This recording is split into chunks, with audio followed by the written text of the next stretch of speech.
Hello everyone, welcome back to my YouTube channel TSK Tutorials presented by Shivakumar ST. Dear students, in today's class I am going to discuss with you the very important grammar topic that is conjunctions or linkers. ಆತ್ಮೀಯ ವಿದ್ಯಾರ್ಥಿಗಳೇ, SSLC ವಾರ್ಷಿಕ ಪರೀಕ್ಷೆಯಲ್ಲಿ ಕಡ್ಡಾಯವಾಗಿ 1 ಅಂಕಕ್ಕೆ ಕೇಳುವಂತ ಪ್ರಶ್ನೆ ಇದಾಗಿದ್ದು ಅತಿ ಸುಲಭವಾಗಿ ಕೆಲವೊಂದು ಟ್ರಿಕ್ಸ್ ಮೂಲಕ ನಾನು ನಿಮಗೆ ಈ ಒಂದು ಟಾಪಿಕ್ ಅನ್ನ ತಿಳಿಸಿಕೊಡಲಿದ್ದೇನೆ. ಅದಕ್ಕೂ ಮುಂಚೆ ತಾವೇನಾದ್ರೂ ಮೊದಲನೇ ಬಾರಿ ನಮ್ಮ ಯೂಟ್ಯೂಬ್ ಚಾನಲ್ ವೀಕ್ಷಣೆ ಮಾಡ್ತಾ ಇದ್ರೆ ದಯಮಾಡಿ ನಮ್ಮ ಯೂಟ್ಯೂಬ್ ಚಾನಲ್ಗೆ ಸಬ್ಸ್ಕ್ರೈಬ್ ಆಗಿ ಇದರಲ್ಲಿರುವಂತಹ ಅನೇಕ ಉಪಯುಕ್ತ ವಿಡಿಯೋಗಳನ್ನ ವೀಕ್ಷಣೆ ಮಾಡ್ತಾ ತಮ್ಮ ಸ್ನೇಹಿತರಿಗೆ ಶೇರ್ ಮಾಡಿ ಮತ್ತೆ ಆ ವಿಡಿಯೋಗಳಿಗೆ ಲೈಕ್ ಮತ್ತೆ ಕಾಮೆಂಟ್ ಮಾಡಿ ಅಂತ ತಿಳಿಸ್ತಾ ಈ ದಿನದ ತರಗತಿಯನ್ನ ಪ್ರಾರಂಭ ಮಾಡ್ತಾ ಇದ್ದೀನಿ. ಇನ್ನು basically what is conjunction? Conjunction ಅಂದ್ರೆ ಏನು? A conjunction is a word that connects words, phrases, clauses or sentences. In conjunction ಅಂದ್ರೆ ಒಂದು ಲಿಂಕರ್ ಆಗಿ ಒಂದು ಕನೆಕ್ಟರ್ ಆಗಿ ಕೆಲಸ ಮಾಡುತ್ತೆ. ಇದು ಎರಡು ಪದಗಳನ್ನ, ಎರಡು ವಾಕ್ಯಗಳನ್ನ ಅಥವಾ ಎರಡು ಸೆಪರೇಟ್ ಕ್ಲಾಸಸ್ ಅನ್ನ ಮತ್ತೆ ಒಂದು ಸೆಂಟೆನ್ಸ್ ಅಥವಾ ಒಂದು ಫ್ರೇಸ್ ಅನ್ನ ಜಾಯಿನ್ ಮಾಡುವಂತ ಕೆಲಸ ಮಾಡುತ್ತೆ. ಅದರಿಂದ ಇದನ್ನ ಲಿಂಕರ್, ಕನೆಕ್ಟರ್ ಅಥವಾ ಜಾಯಿನಿಂಗ್ ವರ್ಡ್ ಅಂತ ಕರೀತಾರೆ. ಇದನ್ನ ಉದಾಹರಣೆ ಮೂಲಕ ನೋಡೋದಾದ್ರೆ, grandma is genius because she could climb trees. ನಿಮ್ಗೆ ಅರ್ಥ ಆಗ್ಲಿ ಅನ್ನೋ ಉದ್ದೇಶಕ್ಕೋಸ್ಕರ ನಾನು ನಿಮಗಿರುವಂತಹ ಪದ್ಯದ ಒಂದು ಸಾಲನ್ನ ಇಲ್ಲಿ ನಾನು ತೆಗೆದುಕೊಂಡಿದ್ದೀನಿ.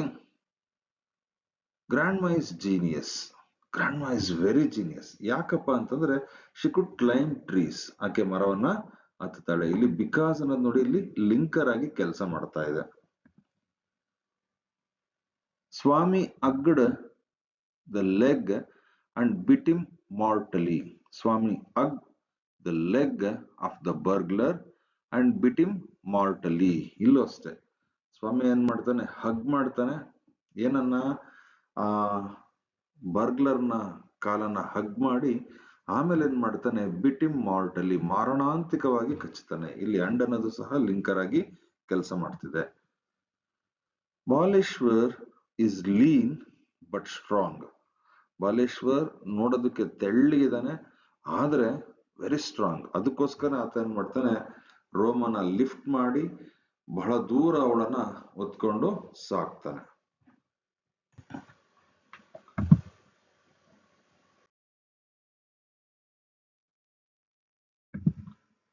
ಇನ್ನ ಟೈಪ್ಸ್ ಆಫ್ ಕಂಜಂಕ್ಷನ್ಸ್ ನೋಡೋದಾದ್ರೆ,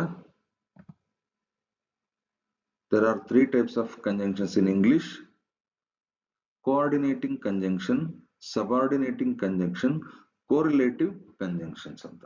ನಾನು ಇದನ್ನ ಇಷ್ಟು ಡಿಟೇಲ್ ಆಗಿ ಹೋಗಲ್ಲ, ನಿಮ್ಗೆ ಪರೀಕ್ಷೆಗೆ ಬೇಕಾಗಿರೋದ್ರಿಂದ ಪರೀಕ್ಷೆಗೆ ಅತ್ಯಗತ್ಯವಾಗಿ ಬೇಕಾಗಿರುವಂತಹ ಅಂಶಗಳನ್ನಷ್ಟೇ ನಾನಿಲ್ಲಿ ಚರ್ಚೆ ಮಾಡ್ತಾ ಹೋಗ್ತೀನಿ.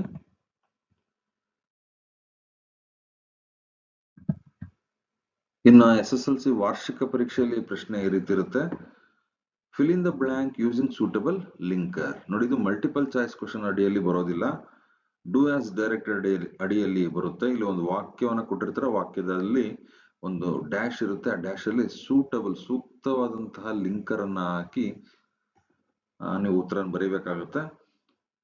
ಏನ್ ಲಿಂಕರ್ ಅಂದ್ರೆ ಕಂಜಂಕ್ಷನ್ ಅಂತ.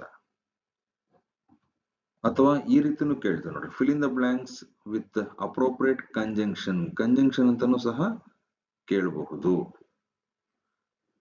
ಇಲ್ಲಿ ವಾಕ್ಯನ ಓದ್ಕೊಂಡು ಅರ್ಥ ಮಾಡ್ಕೊಂಡು ಯಾವ ಒಂದು ಕಂಜಂಕ್ಷನ್ ಈ ಒಂದು ಡ್ಯಾಶ್ಗೆ ಸೂಟ್ ಆಗುತ್ತೆ ಅಂತ ನೋಡ್ಕೊಂಡು ನೀವು ಉತ್ತರವನ್ನ ಬರಿಬೇಕಾಗುತ್ತೆ.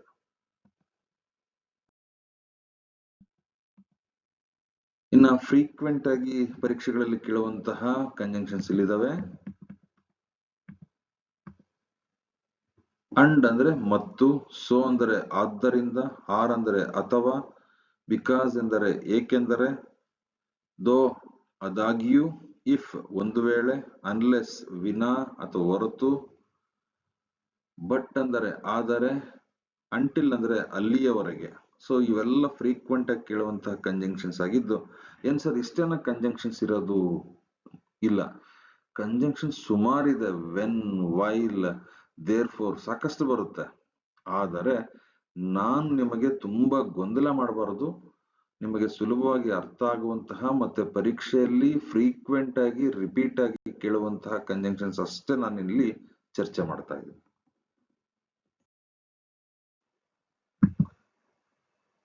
ಈಗ ಮೊದಲಿಗೆ ನೋಡೋದಾದ್ರೆ ಬಿಕಾಸ್, ಸೊ. ಬಿಕಾಸ್ ಅನ್ನೋದನ್ನ ಏನಕ್ಕೆ ಬಳಸ್ತೀವಿ ಅಂತಂದ್ರೆ ಕನೆಕ್ಟಿಂಗ್ ವರ್ಡ್ ಆಗಿ ಬಳಸ್ತೀವಿ. ಯಾವ್ಯಾವ್ದು ಕನೆಕ್ಟ್ ಮಾಡ್ತಿದ್ದು? ಕ್ರಿಯೆ, ಮತ್ತೆ ಆ ಕ್ರಿಯೆ ನಡೆಯಲು ಕಾರಣ, ಕಾಸ್, ಅದಕ್ಕೆ ಬಿಕಾಸ್ ಅನ್ನ ಬಳಸ್ತೀವಿ. ಸೊ ಅನ್ನೋದು ಸಹ ಇಟ್ಸ್ ಎ ಕನೆಕ್ಟಿಂಗ್ ವರ್ಡ್. ಅದನ್ನ ಏನಕ್ಕೆ ಬಳಸ್ತೀವಿ ಅಂದ್ರೆ ಕಾರಣ ಮತ್ತೆ ಅದರ ಫಲಿತಾಂಶ ಅಥವಾ ಪರಿಣಾಮ ಏನು ಅಂತ ತಿಳಿಸೋದಕ್ಕೆ ನಾವೇನ್ ಮಾಡ್ತೀವಿ? ಸೊ ಅನ್ನ ಬಳಸ್ತೀವಿ. Swami was refuse to sleep alone. Swami ಒಂಟಿಯಾಗಿ ಮಲಗೋದಕ್ಕೆ ತಿರಸ್ಕರಿಸ್ತಾನೆ. ಈ ವಾಸ್ ಅಫ್ರೇಡ್ ಆಫ್ ಡಾರ್ಕ್ನೆಸ್. ಅವನಿಗೆ ಕತ್ಲು ಅಂದ್ರೆ ಭಯ. ನೋಡಿ, ಇಲ್ಲಿ 2 ಸೆಂಟೆನ್ಸಸ್ ಇದೆ. ಅವನು ಕತ್ಲು ಅಂದ್ರೆ ಭಯ, ಅವನು ಒಂಟಿಯಾಗಿ ಮಲಗೋದಕ್ಕೆ ತಿರಸ್ಕರಿಸ್ತಾನೆ. ಒಂಟಿಯಾಗಿ ಮಲಗೋದಕ್ಕೆ ತಿರಸ್ಕರಿಸಲು ಕಾರಣ ಏನು? ಅವನಿಗೆ ಕತ್ಲು ಅಂದ್ರೆ ಭಯ. ಅದಕ್ಕೆ ಏನ್ ಹಾಕಿದೀನಿ ಇಲ್ಲಿ? ಬಿಕಾಸ್. ಇದನ್ನು ನೋಡಿ, ಸ್ವಾಮಿ ವಾಸ್ ಅಫ್ರೈಡ್ ಆಫ್ ಡಾರ್ಕ್ನೆಸ್. ಸ್ವಾಮಿಗೆ ಕತ್ಲು ಅಂದ್ರೆ ತುಂಬಾ ಭಯ. ಅದರ ಪರಿಣಾಮ ಏನು? ಅವನು ಒಂಟಿಯಾಗಿ ಮಲಗಲು ತಿರಸ್ಕರಿಸ್ತಾನೆ. ಅದಕ್ಕೆ ಇಲ್ಲಿ ಏನ್ ಬಳಸಿದೀವಿ ನಾವು? ಸೊ. ಇಲ್ಲಿ ನೀವು ಇನ್ನೊಂದು ಗಮನಿಸಬಹುದು, ಇಲ್ಲಿ ಕಾಮ ಇರುತ್ತೆ. ಕಾಮ ಇತ್ತು ಅಂದ್ರೆ ನೋಡಿ, ಇದು ಕಾರಣ ಆಗಿದ್ರೆ ಇದು ಪರಿಣಾಮ. ಅದರಿಂದ ಇಲ್ಲಿ ಏನ್ ಬಳಸ್ತೀನಿ ನಾನು? ಸೊ ಅನ್ನ ಬಳಸ್ತೀನಿ. Anant could not go to concert. Anant ಕಾನ್ಸರ್ಟ್ಗೆ ಹೋಗ್ಲಿಕ್ಕೆ ಸಾಧ್ಯ ಆಗ್ಲಿಲ್ಲ. Because he was bedridden. ಯಾಕೆ ಹೋಗ್ಲಿಲ್ಲ ಅಂದ್ರೆ ನಿಮಗೆ ಗೊತ್ತಿದೆ, he was bedridden. ಅವನು ಹಾಸಿಗೆ ಹಿಡಿದಿದ್ದ. Anant was bedridden. ಅನಂತ ಕಾಯಿಲೆಯಿಂದ ಹಾಸಿಗೆ ಹಿಡಿದಿದ್ದ. ಅದರ ಪರಿಣಾಮ ಏನಾಯ್ತು? he could not go to the concert. ಅದಕ್ಕೆ ಏನ್ ಬಳಸಿದೀನಿ ಇಲ್ಲಿ? ಸೊ ಬಳಸಿದೀನಿ. ಇನ್ನೊಂದಷ್ಟು ಉದಾಹರಣೆ ನೋಡೋದಾದ್ರೆ, Satish was absent to the class because he was not feeling well. Satish ಶಾಲೆಗೆ ಗೈರು ಹಾಜರಾಗಿದ್ದ. ಅದಕ್ಕೆ ಕಾರಣ ಏನು? ಅವನಿಗೆ ಹುಷಾರಿರ್ಲಿಲ್ಲ. ಸೊ ಕಾರಣ ಅಂತ ಬಂದಿದ್ದಕ್ಕೆ ನಾನು ಏನ್ ಬಳಸಿದೀನಿ ಇಲ್ಲಿ? Because. Satish was not feeling well. ಸತೀಶ್ಗೆ ಹುಷಾರಿರ್ಲಿಲ್ಲ. ಅದರ ಪರಿಣಾಮ ಏನು? he was absent to the school. ಅವನ ಶಾಲೆಗೆ ಆಬ್ಸೆಂಟ್ ಆಗಿದ್ದ. I left the auditorium. ನಾನು ಸಭಾಂಗಣವನ್ನ ತೊರೆದೆ. The music was loud. ಕಾರಣ ಏನಪ್ಪಾ ಅಂದ್ರೆ ಸಂಗೀತ ಬಹಳ ಹಾರ್ಶ್ ಆಗಿ ಜೋರಾಗಿ ಕೇಳಿಸ್ತಾ ಇತ್ತು. ಅದರಿಂದ ನಾನು ಏನ್ ಮಾಡಿದೆ? ಸಂಗೀತ ಸಭಾಂಗಣವನ್ನ ನಾನು ತೊರೆದೆ. The music was loud, so I left the auditorium. ನೋಡಿ, ಇದನ್ನ ನಾನು ಉಲ್ಟಾ ಹೇಳಿದೆ.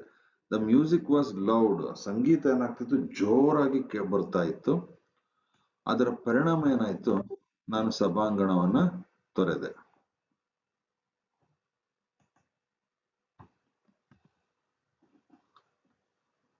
I ordered pizza because I was hungry. ನಾನು ಪಿಜ್ಜಾ ಆರ್ಡರ್ ಮಾಡಿದೆ. ಯಾಕೆ ಆರ್ಡರ್ ಮಾಡಿದೆ? ಐ ವಾಸ್ ಹಂಗ್ರಿ, ನನ್ಗೆ ಹಸುವಾಗಿತ್ತು. ಇಲ್ಲಿ ಬಿಕಾಸ್ ಅಂದ್ರೆ ಕಾರಣ ಆಗ್ತಾ ಇದೆ.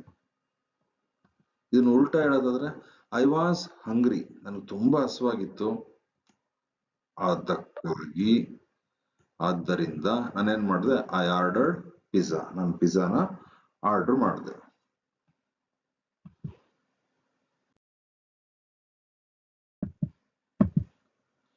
ಇನ್ನ ಅಂಡ್ ಮತ್ತೆ ಬಟ್ ಅನ್ನ ನೋಡೋದಾದ್ರೆ, ಇದು ಬಹಳ ಪ್ರಮುಖವಾದಂತಹ ಲಿಂಕರ್ ಆಗಿದ್ದು ಪರೀಕ್ಷೆಯಲ್ಲಿ ಕೇಳುವಂತಹ ಸಾಧ್ಯತೆಗಳು ಇರ್ತವೆ. And is use to link items that are equal importance. ಸಮಾನ ಒಂದು ಪ್ರಾಮುಖ್ಯತೆಯನ್ನು ಕೊಡುವಂತಹ ಅಂಶಗಳನ್ನ ಸೇರಿಸೋದಕ್ಕೆ ನಾವೇನ್ ಮಾಡ್ತೀವಿ ಅಂಡ್ ಅನ್ನ ಬಳಸ್ತೀವಿ. ಇಲ್ಲಿ ಎರಡು ವರ್ಡ್ಸ್ ಇರ್ಬೋದು, ಎರಡು ಸೆಂಟೆನ್ಸಸ್ ಅನ್ನ ಸೇರಿಸೋದಕ್ಕೆ ಇದನ್ನ ಬಳಸ್ತೀವಿ. But for connecting contrast ideas ಅಂದ್ರೆ ತದ್ವಿರುದ್ಧವಾದ ಅಂಶಗಳನ್ನ ನಾವು ಸೇರಿಸೋದಕ್ಕೆ ಬಟ್ ಅನ್ನ ಬಳಸ್ತೀವಿ. ಅಂದ್ರೆ ವಿರೋಧಾಭಾಸವನ್ನ ವ್ಯಕ್ತಪಡಿಸುವಂತಹ ಅಂಶಗಳನ್ನ ಸೇರಿಸೋದಕ್ಕೆ ನಾವೇನ್ ಮಾಡ್ತೀವಿ ಬಟ್ ಅನ್ನ ಬಳಸ್ತೀವಿ. ನೀವು ಇಲ್ಲೊಂದು ಚಿತ್ರ ನೋಡ್ತಾ ಇದ್ದೀರಾ. It's A beautiful picture of A small EV vehicle. ಒಂದು ಚಿಕ್ಕ ಇವಿ ವೆಹಿಕಲ್ ನ ಒಂದು ಚಿತ್ರ ಇದಾಗಿದ್ದು. ಇದ್ರ ಮೇಲೆ ಒಂದೆರಡು ವಾಕ್ಯ ಮಾಡೋದಾದ್ರೆ, comet car is small and attractive. ನೋಡಿ, ಇಲ್ಲಿ ಚಿಕ್ಕದಾಗಿದೆ ಮತ್ತೆ ಆಕರ್ಷಣೀಯವಾಗಿದೆ. ಎರಡು ಧನಾತ್ಮಕವಾದಂತಹ ಅಂಶಗಳನ್ನ ಸೇರಿಸೋದು ಅಥವಾ ಒಂದು ಮೈನಸ್ ಒಂದು ಪ್ಲಸ್ ಅಂಶಗಳನ್ನ ಸೇರಿಸೋದಕ್ಕೆ ನಾನು ಮಾಡ್ತೀನಿ ಅಂಡ್ ಅನ್ನ ಬಳಸ್ತಾ ಇದ್ದೀನಿ. The car is small and eco friendly. ನೋಡಿ, ಕಾರು ಚಿಕ್ಕದಾಗಿದೆ ಮತ್ತು ಎಕೋ ಫ್ರೆಂಡ್ಲಿ, ಯಾಕಂದ್ರೆ ಇದು ಇವಿ ವೆಹಿಕಲ್. ಇಲ್ಲಿ ನೋಡ್ತಾ ಇದ್ರೆ, I want to eat sweets but I am on diet. ನನಗೆ ಸ್ವೀಟ್ ತಿನ್ಬೇಕು ಅನ್ಸುತ್ತೆ, ಆದ್ರೆ ನಾನು ಡಯಟ್ ಮಾಡ್ತಾ ಇದ್ದೀನಿ. ಸೊ ಇಲ್ಲೇ ಗೊತ್ತಾಗುತ್ತೆ ನಿಮ್ಗೆ ಅಂಡ್ ಮತ್ತೆ ಬಟ್ ಇರುವಂತಹ ವ್ಯತ್ಯಾಸಗಳು. ಈ ಉದಾಹರಣೆಗಳನ್ನ ನೀವು ಅರ್ಥ ಮಾಡ್ಕೊಂಡ್ರೆ ನಿಮ್ಗೆ ಗೊತ್ತಾಗುತ್ತೆ. ಇನ್ನೊಂದಷ್ಟು ಉದಾಹರಣೆಗಳನ್ನ ನೋಡೋದಾದ್ರೆ, Rama and his brother Lakshmana went to forest. ನೋಡಿ, ಇದನ್ನ ಹೀಗೂ ಕೇಳ್ಬೋದು, ರಾಮ ಅಂಡ್ ಲಕ್ಷ್ಮಣ. ನೋಡಿ, ಇಲ್ಲಿ ನೋಡ್ತಾ ಇದ್ರೆ ಎರಡು ವರ್ಡ್ಸ್, ರಾಮ ಅಂಡ್ ಲಕ್ಷ್ಮಣ ಕಾಡಿಗೆ ಹೋದರು. ಅಥವಾ ಇದನ್ನ ಹೀಗೆ ಕೇಳಬಹುದು, Rama and his brother Lakshmana. ಇಲ್ಲಿ ಅಂಡ್ ಅನ್ನೋದೇನಾಗ್ತಾ ಇದೆ, ಆಡ್ ಮಾಡ್ತಾ ಇದೆ. ಸೊ ಕೂಡಿಸುವಂತಹ ಕೆಲಸವನ್ನ ಮಾಡ್ತಾ ಇದೆ.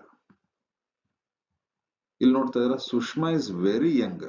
ಸುಷ್ಮಾ ತುಂಬಾ ಚಿಕ್ಕವಳು, ಆದರೆ ವೆರಿ ಮೆಚ್ಯೂರ್ಡ್, ಪ್ರಬುದ್ಧಳಾಗಿ ವರ್ತಿಸ್ತಾಳೆ ಅಥವಾ ಮಾತಾಡ್ತಾಳೆ. ನೋಡಿ, ಬಹಳ ಪ್ರಬುದ್ಧಳು. ಮೆಚ್ಯೂರ್ಡ್ ಮೀನ್ಸ್ ಬಹಳ ಪ್ರಬುದ್ಧಳು ಅಂತ. Next, it's A good movie. ತುಂಬಾ ಒಳ್ಳೆ ಮೂವಿ, ಆದರೆ ಐ ಡಿಡ್ಂಟ್ ವಾಚ್ ಇಟ್. ನಾನು ಅದನ್ನ ನೋಡ್ಲಿಲ್ಲ. He opened the car door and sat in the back seat. ಅವನು ಕಾರ್ ಡೋರ್ ಓಪನ್ ಮಾಡ್ತಾನೆ, ಹಿಂದಿನ ಸೀಟ್ ನಲ್ಲಿ ಕುಳಿತುಕೊಂಡ. Ajay is poor but happy and contented. ನೋಡಿ, ಇಲ್ಲಿ ಎರಡು ಬಟ್ ಮತ್ತೆ ಅಂಡ್ ಎರಡನ್ನ ಒಂದರಲ್ಲೇ ಸೇರಿಸಿದೆ ನಾನು. Ajay is poor. ಅಜಯ್ ತುಂಬಾ ಬಡವನಾಗಿದ್ರು, ಆದರೆ ಅವನು ಸಂತೋಷ ಮತ್ತೆ ಸಂತೃಪ್ತಿಯಿಂದ ಇದ್ದಾನೆ ಅಂತ ಹೇಳಲಿಕ್ಕೆ ಅಂಡ್ ಮತ್ತೆ ಬಟ್ ಅನ್ನ ನಾನು ಇಲ್ಲಿ ಬಳಸಿದ್ದೀನಿ. ಇಲ್ಲಿ ಎರಡು ಪ್ಲಸ್ ಅಂಶಗಳನ್ನ, ಹ್ಯಾಪಿ ಅಂಡ್ ಕಂಟೆಂಟೆಡ್, ಅಂದ್ರೆ ಸಂತೋಷ ಮತ್ತೆ ಸಂತೃಪ್ತಿ ಅನ್ನೋದು ಎರಡು ಅಂಶಗಳನ್ನ ಸೇರಿಸೋದಕ್ಕೆ ಅಂಡ್ ಅನ್ನ ಬಳಸಿದ್ದೀನಿ. ಅಜಯ್ ಬಡವನಾಗಿದ್ದ, ಇಸ್ ವೆರಿ ಪುವರ್. ಆದರೆ ನೋಡಿ, ಒಂದು ನೆಗೆಟಿವ್, ಒಂದು ಆದರೆ, ಅದನ್ನ ತದ್ವಿರುದ್ಧವಾಗಿ ಹೇಳ್ತಾ ಇದ್ದೀವಿ. ಬಡವ ಆದರೆ ಸಂತೋಷವಾಗಿದ್ದಾನೆ ಅಂತ.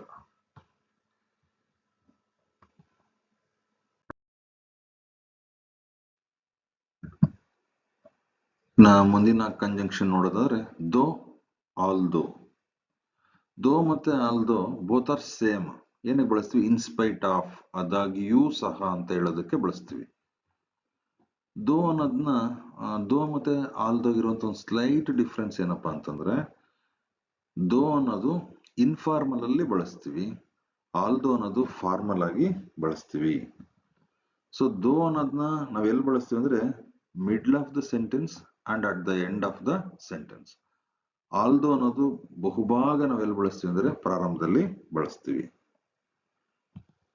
ನೋಡ್ತಾ ಇದ್ದೀರಾ, although starts A dependent class showing contrast. ಏನಂದ್ರೆ ಪರಸ್ಪರ ವ್ಯತಿರಿಕ್ತವಾಗಿ ವಿರೋಧವಾಗಿ ಇರುವಂತಹ ಅಂಶಗಳನ್ನ ಸೇರ್ಸೋದಕ್ಕೆ ಆಲ್ದೋನ ಬಳಸ್ತೀವಿ. ಯೂಶಲಿ ಆಲ್ದೋ ಎಲ್ಲಿ ಬರುತ್ತೆ ಅಂದ್ರೆ ಬಿಗಿನಿಂಗ್ ಬರುತ್ತೆ. Although the convict was guilty, he was not punished. ಅಪರಾಧಿ ತಪ್ಪಿತಸ್ಥನಾಗಿದ್ದರೂ ಸಹ, ತಪ್ಪಿತಸ್ಥನ ಅಂದ್ಮೇಲೆ ಅವನಿಗೇನ್ ಕೊಡ್ಬೇಕು? ಶಿಕ್ಷೆ ಕೊಡ್ಲೇಬೇಕು. ಆದರೆ ಅವನಿಗೆ ಶಿಕ್ಷೆ ಆಗ್ಲಿಲ್ಲ. ನೋಡಿ, ಅಪರಾಧಿ ತಪ್ಪಿತಸ್ಥನಾಗಿದ್ದರೂ ಸಹ ಅವನಿಗೆ ಶಿಕ್ಷೆ ಆಗ್ಲಿಲ್ಲ ಅಂತ ಹೇಳೋದಕ್ಕೆ ನಾನು ಬಳಸ್ತಾ ಇದ್ದೀನಿ, ಆಲ್ದೋ ಬಳಸ್ತಾ ಇದ್ದೀನಿ.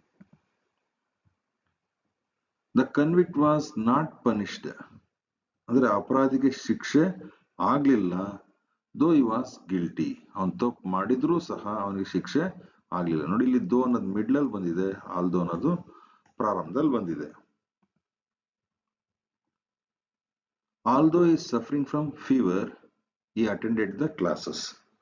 ಅವನು ಜ್ವರದಿಂದ ಬಳಲ್ತಾ ಇದ್ರೂ ಸಹ ಅವನು ತರಗತಿಗಳಿಗೆ ಅಟೆಂಡ್ ಆಗಿದ್ದ, ಹಾಜರಾಗಿದ್ದ ಅಂತ ಅರ್ಥ ಕೊಡುತ್ತೆ. I am going to the office though I am not well. ನನಗೆ ಹುಷಾರಿಲ್ಲದೆ ಹೋದ್ರೂ ಸಹ ನಾನು ಕಚೇರಿಗೆ ಹೋಗ್ತಾ ಇದ್ದೀನಿ. ನೋಡಿ, ಇಲ್ಲಿ ದೋ ಅನ್ನೋದು ಮಿಡ್ಲ್ ಅಲ್ಲಿ ಬಳಸಿದ್ದೀನಿ. ದೋ ಈಸ್ ಪುವರ್ ಈಸ್ ಹಾನೆಸ್ಟ್. ಅವನು ಬಡವನಾಗಿದ್ರೂ ಸಹ ಪ್ರಾಮಾಣಿಕ. ನೋಡಿ, ಇಲ್ಲಿ ದೋ ಅನ್ನ ಬಳಸ್ಬೋದು, ಆಲ್ದೋ ಅನ್ನ ಬಳಸ್ಬೋದು. ಯೂಶಲಿ ನಾವೇನ್ ಮಾಡ್ತೀವಿ? ಆಲ್ದೋ ಅನ್ನ ಬಳಸ್ತೀವಿ. ದೋ is A dull student, he got good marks.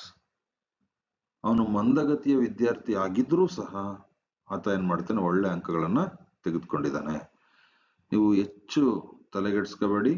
ಮಧ್ಯದಲ್ಲಿ ಬಂದು ಎರಡು ಪರಸ್ಪರ ವಿರೋಧಾಭಾಸಗಳನ್ನ ಹೇಳುವಂತಹ ಅಂಶಗಳನ್ನ ಸೇರ್ಸೋದಾದ್ರೆ ನಾವೇನ್ ಮಾಡ್ತೀವಿ? ದೋ ಅನ್ನ ಬಳಸ್ತೀವಿ.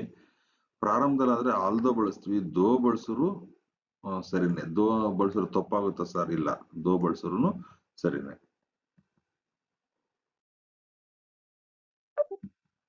ಇನ್ನ ಅಂಟಿಲ್ ಮತ್ತೆ ಅನ್ಲೆಸ್ ನೋಡೋದಾದ್ರೆ, ಅಂಟಿಲ್ ಅನ್ನೋದು ಟೈಮ್ ಲಿಮಿಟ್ಸ್ಗೆ ನಾವು ಬಳಸ್ತೀವಿ, ಅಲ್ಲಿಯವರೆಗೆ ಅಂತ.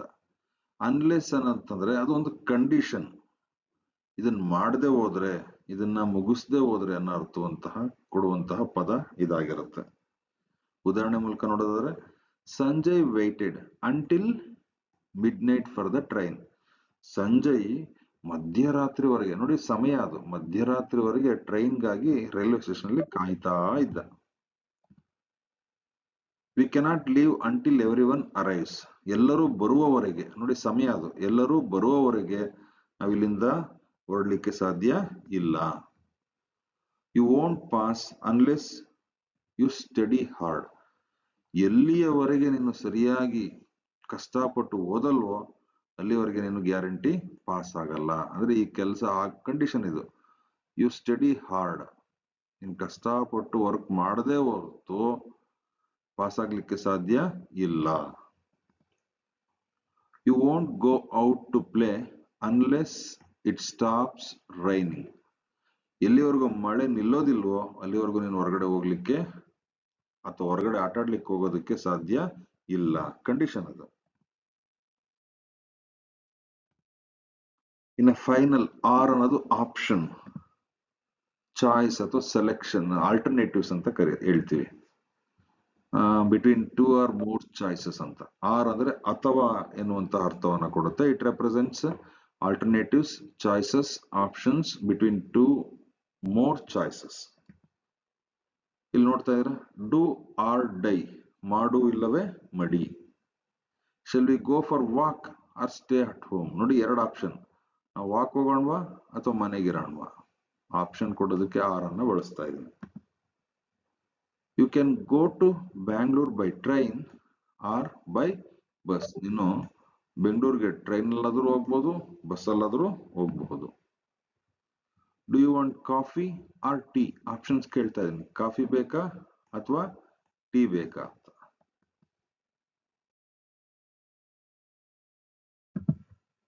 ಆತ್ಮೀಯ ವಿದ್ಯಾರ್ಥಿಗಳೇ, ಈ ದಿನದ ಒಂದು ವಿಡಿಯೋನ ನಾನು ಇಲ್ಲಿಗೆ ವೈಂಡ್ ಅಪ್ ಮಾಡ್ತಾ ಇದ್ದೀನಿ. ಈ ಒಂದು ವಿಡಿಯೋ ನಿಮಗೆ ಇಷ್ಟವಾಗಿದ್ದಲ್ಲಿ ದಯಮಾಡಿ ನಿಮ್ಮ ಸ್ನೇಹಿತರಿಗೆ ಹೆಚ್ಚು ಹೆಚ್ಚು ಶೇರ್ ಮಾಡಿ ಅಂತ ತಿಳಿಸ್ತಾ, ತಮಗೆ ಮತ್ಯಾವುದಾದ್ರೂ ಟಾಪಿಕ್ ಬಗ್ಗೆ ವಿಡಿಯೋ ಅವಶ್ಯಕತೆ ಇದ್ದಲ್ಲಿ ದಯಮಾಡಿ ಕಾಮೆಂಟ್ ಮೂಲಕ ತಿಳಿಸಿ.